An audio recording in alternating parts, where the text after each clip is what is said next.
నాకు సహాయం చేయండి. మా అమ్మ నాన్నలు కలపాలి. మనోహరిని ఇంటి నుంచి వెళ్ళగొట్టాలి. మీరు తప్ప వేరే ఏ దారి లేదు. హెల్ప్ మీ గుప్తా గారు.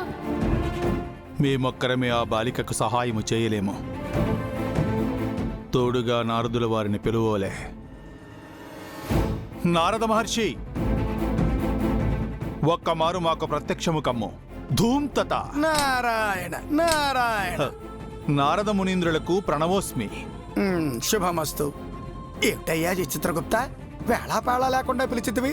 ఒక కార్యము కొరకు సహాయార్థి అయి మిమ్ములను పిలిచితిని మహర్షి. విచిత్రగుప్త, నువ్వంటే ఏ పని పాట లేకుండా ఈ భూలోకంలో తిష్ట విచ్చితివి. మాకు ఇక వేరే పనేమీ లేదనుకుంటివా? ఇద్దరు మధ్య కలహములు పెట్టుటియే కదా తమ పని. మమ్మల్ని ఎందుకు పిలిచితివో ముందు అది చెప్పము. ఏమీను లేదు మహర్షి. శక్తులు కోల్పోయిన ఆ బాలికను మరల శక్తివంతురాలను చేయవలే. అందులకు ఆ రుద్రాక్షమాలను తాకవలయను అని చెప్పితేము కదా. మేము ప్రయత్నించితిమి మహర్షి. ఆ బాలిక చే మాలను తాకించుట మాకు సాధ్యపడుటలేదు. తమరేదైనా సహాయము చేయగలరని పిలిచితిని. విచిత్రగుప్త, అది మా పని కాదు, మీ పనియును కాదు. అయినా మనకెందులకు వచ్చిన ఈ దంద్యాటము చెప్పు. వెంటనే వెళ్ళుదము, రమ్ము. హటులు కాదు మహర్షి. శక్తులు లేని ఎడల ఆ బాలిక ఆ దుష్టమాంత్రికుడు ప్రచండ చేతిలో మరణించవచ్చును. తన ఆశ లక్ష్యము నెరవేరవు. అది తన కర్మ. మధ్యలో నీకొచ్చిన బాధ ఏమిటి విచిత్రగుప్త? మంచిపై చెడు విజయం సాధించుట శ్రేయస్కరము కాదు కదా మహర్షి. ఏది గెలవవలనో ఏది ఓడవలనో నిర్ణయించున్నది విధి.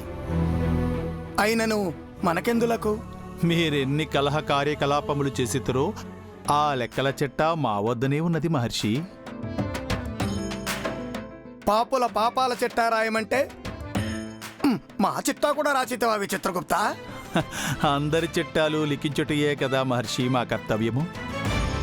మీ చిట్టా మేము మా ప్రభువుల వారికి చూపించినచో ఆయన మిమ్ములను ఆపము. ఈ మానవులతో తిరుగుతూ నీవు కూడా బెదిరించుట నేర్చినావు. సరే, ఏమి చేయవలనో చెప్పము. ధన్యోస్మి. మనము మారువేషమున ఆ గృహమున ప్రవేశించి ఆ బాలిక చే ఆ మాలను తాకించవలే. మారు వేషమా? అని నా ఏ వేషము? ధూమ్తత.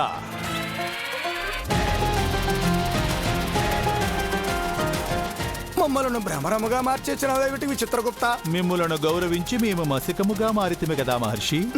వేరే ఏ వేషము దొరకనట్టు ఇదే ఎందులకు? ఈ రూపమునందైనచో మన కార్యము సులభతరమగునని. లోనికి వెళ్ళదము రండి మహర్షి.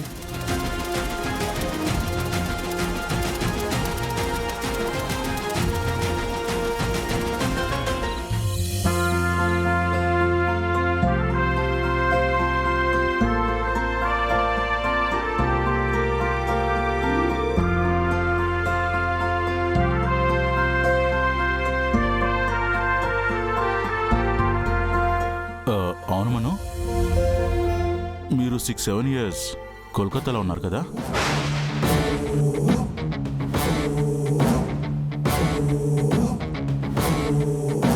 పొద్దున మనోహరి గారు అన్నారు, ఇప్పుడేమో మను అంటున్నారు. అప్పుడు మనోహరి బంక అదోలా చూశాడు, ఇప్పుడు ఇలా మాట్లాడుతున్నారు. కొంపతీసి చచా, అదేం అయి ఉండదులే. చెప్పండి మను, మీరు కోల్కతాలో ఉన్నారా? ఉన్నాను. హైదరాబాద్ వదిలి ఎందుకు వెళ్ళిపోయారు?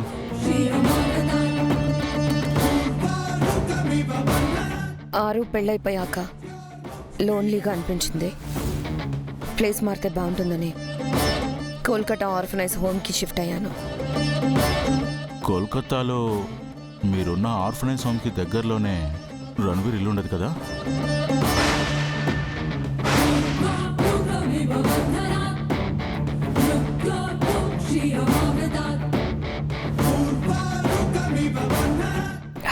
నాకు తెలీదు.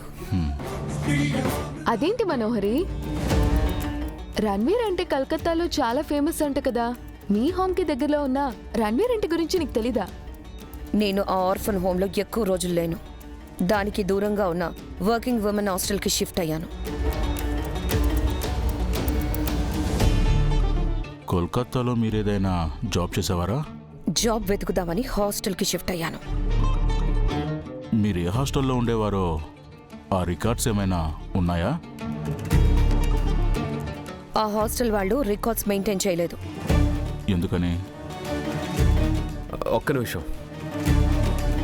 మనోహరిని ఈ వివరాలన్నీ ఎందుకు అడుగుతున్నావు నువ్వు?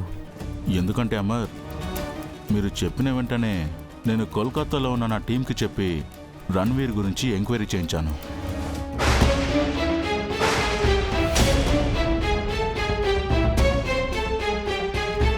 రణ్వీర్ ఒక ఆర్ఫన్ని రిజిస్టర్ మ్యారేజ్ చేసుకున్నాడంట.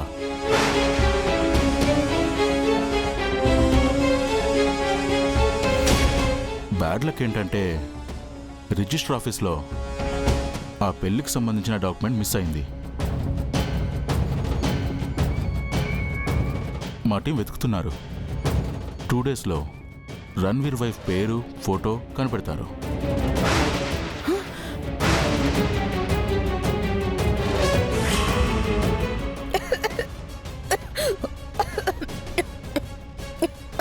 మనం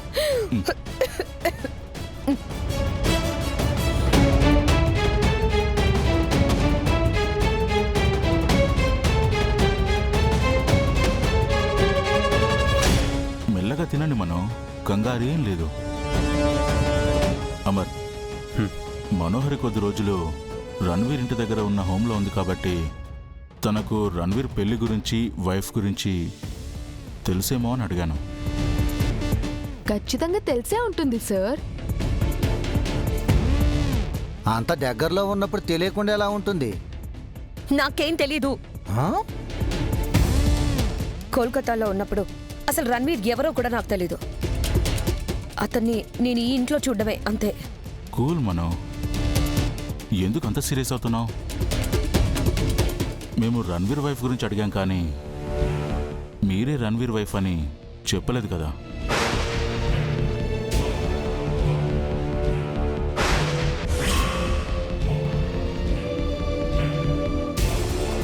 సూపర్ సార్, మీరు చాలా దగ్గరికి వచ్చారు. మీరు నిజంగా గ్రేట్ ఆఫీసర్ సార్. అయినా ఎవరికి తెలుసు?